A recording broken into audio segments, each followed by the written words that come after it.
Në radhë parë, e vërtetë është që reforma territoriale u bë me votat e Partisë Socialiste dhe LSI-s. Aso kohë dhe Partia Demokratike bojkotoi, nuk zgjodhi të bëjë luftën e vet. Ai do hecë prapë, sepse ata e kishin numrat dhe do ta bënin, por nuk mund bojkotosh këtë luftë. E dyta ka qenë gabim i madh dhe po e ripërsëris. Mos futja në zgjedhjet vendore dhe djegja e mandateve parlamentare dhe ka qenë kundër këshillave partnerëve tanë ndërkombëtar historik, se Bashkuar të Amerikës, Bashkimit Evropian dhe me radhë. Unë vazhdoj, nuk gjej sensin e kësaj. Unë aso kohë nuk kam qenë angazhuar politik, kam nisë 22-shën, por u isha votues, dhe isha mbështetës. Dhe pak ai sa i opozit dakord pa ta përfaqësonin mua. Votuesin. Dhe unë u gjeta tash pa përfaqësues. Atëherë zërim si do ngrihet atje. Zërim jo personal, zërim si votues. Pra, ky është parim. Dhe absolutisht rruga bosh nuk duhet lënë. E njëjta ndodhi dhe me bashkitë, dhe me bashkitë ndodhi dhe më keq sepse s'kishte as këshilla bashkiak.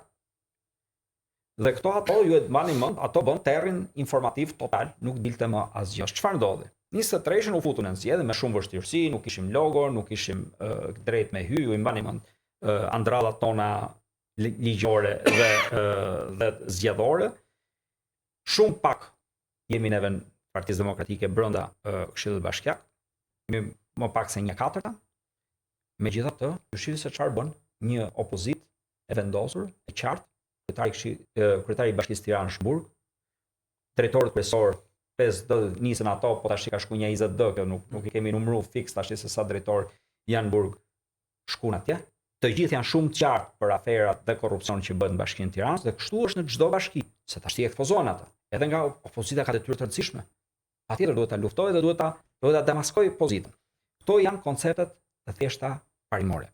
Kur flasim nga ana praktike që ju përmendët me drejtë, reformë territoriale, reformë zgjedhore dhe largimin masiv të njerëzve, shohim një parti shtet të vendosur, të rrënjosur në Shqipëri. Këtë nuk ta them unë, ta thot raporti OSBE-diri dhe ta thot Këshilli i Evropës, që rekomandim kryesor thotë duhet të ndahet partia nga shteti.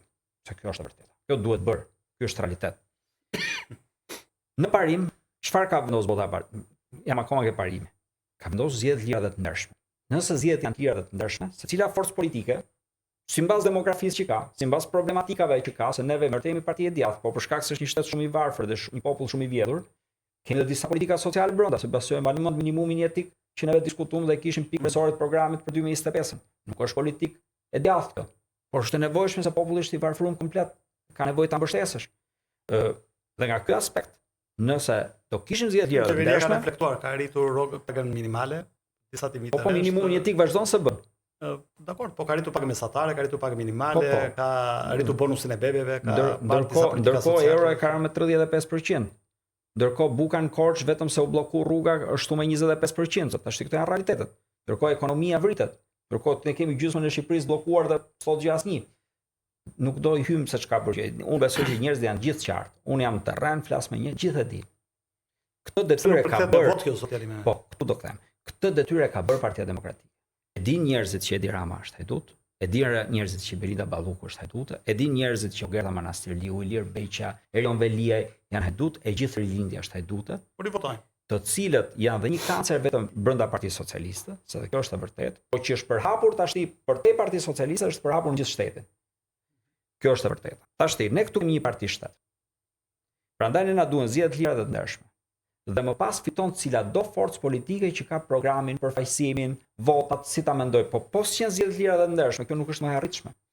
Pra, unë si votues, jo si eksponent i Partisë Demokratike, po si votues, unë gjithsesi do fitoja se do kisha një qeveri e cila zgjidhet nga ne dhe na përgjigjet neve. Dhe nëse punon keq për ne kemi mundësinë ta ndërshkojmë. Po si do ndërshkosh një parti shtet nga populli? S'u ndërshkohet dot nga populli. Sa ato ligjet i kanë mbushti nga forcat kriminale, nga mbështetja para spisët, ata përnderja din atyre. Pra parimi është i thjesht, i zgjedhuri ja din përnder zgjedhësve. Dhe kush ishin zgjedhësit për ta? Në forcat kriminale. Keni vënë re si nuk i përgjigjet njerëzve? Edi Rama po shkon i përgjigjet vetëm tyre?